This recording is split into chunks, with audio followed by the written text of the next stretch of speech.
자, 그러면 지난 시간 이어서 계속 분류해 보도록 하죠. 지난 시간 배웠던 내용 일단 간단하게 어디쯤 하고 있는지 알아야 되니까 리뷰하면서 진행해 보도록 하겠습니다. 일단 엔진의 개요에 대한 이야기를 했다, 그죠? 엔진이 뭐 하는 건지, 연료를 태워가지고 열 에너지를 만든다, 그죠? 열 에너지를 뭘로 기계적 에너지로 바꾸어서 쓰는 것을 엔진이라고 이야기를 하고, 엔진 내부에서 연소하느냐, 외부에서 연소하느냐에 따라서 내연기관과 외연기관으로 나눌 수 있다라고 이야기를 했죠. 외연기관에는 보통 전기자가 많이 붙는다라고 얘기를 했고요. 자, 그 다음에 엔진의 위치와 구동 방식에 따른 분류. 이제 대충, 눈에 들어오시죠? FF, FR, RR, 사륜, 이렇게 크게 네 가지 나눠서 특징에 대한 이야기를 했습니다. 그래서 뭐, 앞쪽에 다 몰았다, 뒤쪽에 다 몰았다. 그리고 앞과 뒤 나눠놨죠. 앞쪽에서 엔진 있고 뒷바퀴 동력을 전달한다. 네 바퀴 다 구동한다. 이렇게 나눌 수 있는 기준이 됐던 게 뭐다? 무게중심이 됐다라는 거. 그래서 화물차는 무게중심 뒤에 있다. 뒤에 무게중심이 있기 때문에 뒷바퀴가 굴러주는 것이 이상적이다. FF 방식은 승용차는 대부분 다 앞에 무게중심이 있다. 그래서 앞에 엔진이 있고 앞바퀴가 구동되는, 왜 슬립이 일어나면 안 되니까 그런 방식을 택한다부터 시작을 했었어요. 그래서 이제 쭉 스토리식으로 만들어가지고 특징에 대해서 이야기를 드렸고 장단점에 대해서 비교를 드렸습니다. 거기서 FF 방식은 RR 방식은 한 곳에 다 몰아놨기 때문에 공간 활용성이 좋다. 그죠? 그리고 이제 경제적이다. 부품이 많이 안 들어가도 되니까 상대적으로 그런 부분이었습니다. 자, 대신에 이제 선회할 때, 얘가 주행하면서 조향까지 같이 해야 되니까 슬립이 일어날 수 있다더라. 그래서 언더스티어가 일어날 수 있고, 그 반대적으로 FR 같은 경우는 뒷바퀴가 구동되고 앞바퀴가 많이 꺾여 들어가기 때문에 감겨 들어간댔다. 그래서 오버스티어가 나타날 수 있다. 그리고 이제 무게 밸런스 측면에서는 FF보다 FR이 낫다. 왜? 추진축이 등간에 들어가서 무게를 어느 정도 배분할 수 있으니까. 뭐 그런 큰 개념들. 그리고 이제 구동력 크게 하고 안정적으로 구동하기 위해서 사륜 구동을 쓰지만 얘 역시 뭐다? 경제적인 부분에서 마이너스 되는 부분이 많았다. 차량 처음에 만들 때 부품 비용이 더 많이 들어갔고, 그 다음에 유지 비용, 연비 이런 거 더 나쁘다라는 부분까지 설명이 됐습니다. 자, 그 다음에 작동 방식에 의한 분류에서 크게 중요하진 않지만 기본적으로 알고 들어가자. 왜? 우리가 피스톤 왕복형에 대해서 이야기를 할 거니까. 그리고 회전 운동, 로터리, 뭐 로켓 엔진 이런 게 있다라고 얘기했었습니다. 자, 그러면 이제 이번 시간 배워야 할 게 뭐다? 사용 연료에 의한 분류 부분이다. 그래서 사용 연료에 의한 부분, 그리고 뭐 기계학적 사이클에 의한 분류, 뭐 요 정도 모르겠습니다. 일단 진도 나가는 거 봐가면서 그때 맞춰서 설명을 또 한번 또 드리는 걸로 하죠. 자, 그래서 오늘은 이제 가솔린, 디젤, LPG 요 엔진에 대한 이야기를 해 보아야 합니다. 자, 다시 기본소로 돌아가서요. 보도록 하지요. 자, 가솔린 엔진, 그 다음에 디젤 엔진, LPG 엔진 이렇게 이야기가 나올 텐데 얘 이제 이야기할 때 가장 기본이 되는 건 이렇습니다. 연료의 요 부분 보셔야 돼. 뭐 여기 있는 착화점과 그 다음에 인화점에 대한 이야기를 먼저 해야 합니다. 요걸로 이제 구분하기가 좋으니까요. 자, 우리 그 초등학교 과학 시간에 썼던 실험용 비커 기억나십니까? 이런 비커가 있겠죠. 이런 비커가 있을 겁니다. 이렇게 생긴 비커에다가 두 개를 알겠죠? 비교를 해야 되니까 이렇게 비커가 두 개 있습니다. 이렇게 비커가 두 개 있는데 하나는 여기 휘발유를 이렇게 채워넣고요. 휘발유를 채워넣고 하나에는 경유를 이렇게 채워넣습니다. 자, 휘발유와 그 다음에 경유를 채워놓고 성냥 있죠, 성냥. 성냥불을 딱 켜가지고 한 번은 휘발유에 던지고 한 번은 경유에 던집니다. 그래 됐을 때 이 둘의 연료의 차이가 확연하게 나타나게 되거든요. 무슨 말이야? 휘발유에다가 성냥불 붙이면은 여기 바로 불이 붙어요. 휘발유는. 근데 경유에다가 성냥불 붙여 던지면 된다. 경유에 들어간 성냥불은 꺼지게 됩니다. 지금 뭐 지금 상온이라고 한 지금 현재 온도, 지금 기준으로 한 10도씨 정도 된다라고 가정하면은 10도씨에서 뭐야? 휘발유는 불이 붙고 외부의 불꽃에 불이 붙고 경유는 뭐야? 불이 붙지 않는다라는 개념이에요. 그러면 외부의 불꽃에 의해서 불 붙는 점, 이걸 나타내는 용어로 우린 뭘 쓸 거다? 인화점이라는 용어를 쓸 겁니다. 인화점. 이거 좀 기억을 해 두셔야겠죠. 인화점. 그래서 휘발유의 인화점을 보니까 영하 42.8도 정도 되네요. 그러면 지구상 어딜 갖다 놔도 웬만큼 추운 지역, 뭐 이 정도가 잘 안 내려가니까 웬만한 추운 지역에도 뭐 휘발유에 성냥불 던지면 대부분 다 불이 붙는다라는 개념이에요. 근데 경유 보세요. 경유의 인화점은 60에서 80도 정도 됩니다. 지구상 어디 아무리 더운 지역도 이 정도까지 온도 잘 못 올라가거든요. 그럼 그 상황에서 어떻게 이렇게 성냥불 떠지면 대부분 다 어떻게 불이 꺼질 수밖에 없는 구조입니다. 여기서 착안이 된 겁니다.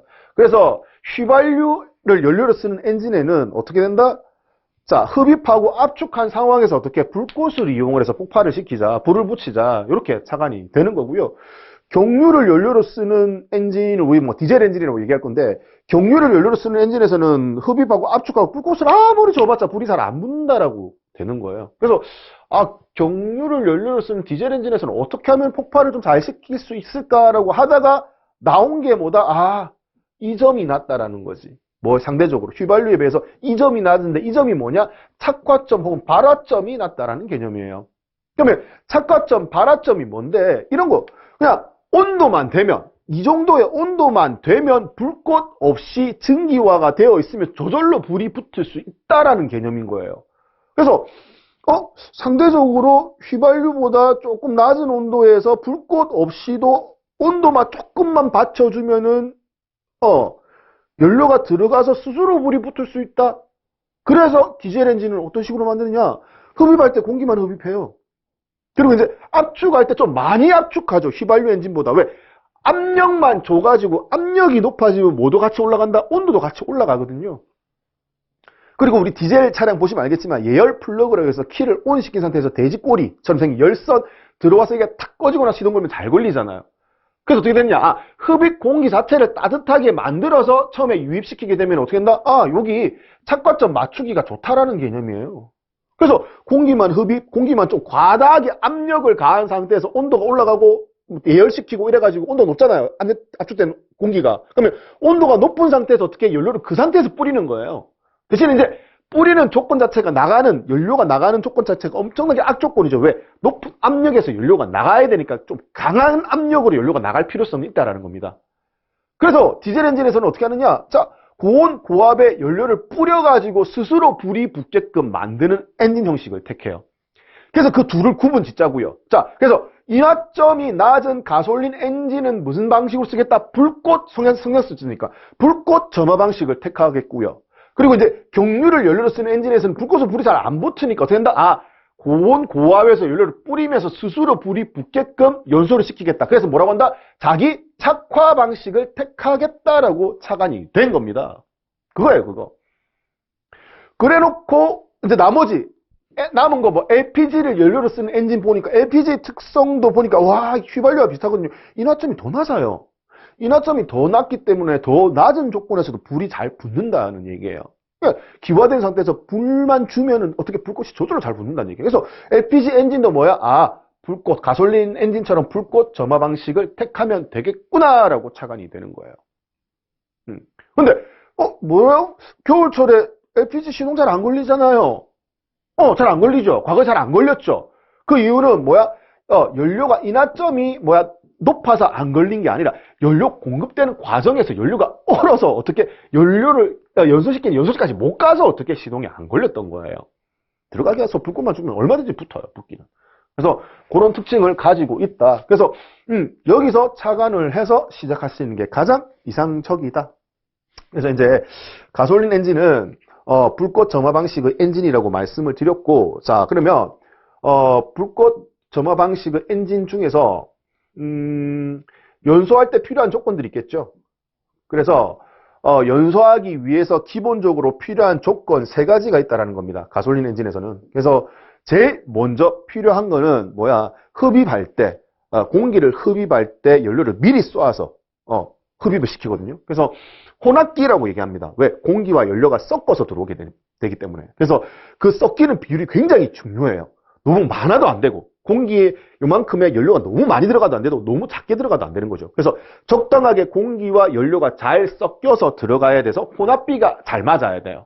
그걸 우리 뒤에서는 공연비라고 얘기할 거예요. 공기와 연료에 섞인 비율이기 때문에. 그래서 가솔린 엔진에서 연소가 잘 이루어지기 위해서는 먼저 섞여서 들어갈 때 혼합비가 적당해요. 적당해야 돼. 적당해야 돼. 그래서 우리 뒤에서 늘 얘기할 겁니다. 공연비, 혼합비, 공연비라고 해서 가솔린 엔진에서 이론적으로 완벽하게 연소가 될 수 있는 공연비는 14.7대 1이라고 계속 얘기할 거야.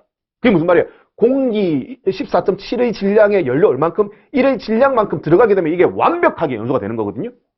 연료가 들어갔을 때 완전 다 타고 배기가스 중에 유해 물질 없이 물하고 이산화탄소, 질소 이런 거밖에 안 나오겠다는 개념인 거거든요. 그래서 이런 공연비의 개념이 뭐다? 잘 맞아 떨어져야 돼. 그게 뭐야? 적당한 혼합비가 먼저 필요하고요. 그리고 이제 압축할 때 압축 압력도 규정으로 잘 나와야 돼요.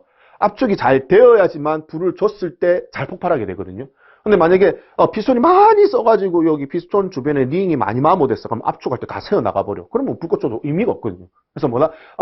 압축 압력도 규정이 압축 압력만큼 잘 나와야 돼요. 압축 압력도.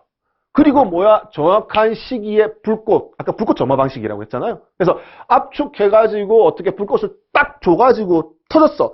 터져가지고 피스톤이 상사점까지 올라갔다가 이제 내려가겠죠. 하사점으로 내려갈 때, 이제 내려가려고 하는 순간 한 10도 정도, 크랭크 축이 한 10도에서 15도 그 사이에서 어떻게 한다? 최대 폭발 압력이 나오면 이게 에너지로 만들기, 그 기계적 운동 에너지로 만들기 제일 좋다라고 보거든요. 그렇기 때문에 불꽃을 잘 줘야겠죠. 속도 대비. 회전수가 느릴 때는 어떻게 했나? 조금 빨리 줘야지만 그 10도를 10대 15도 맞추겠죠.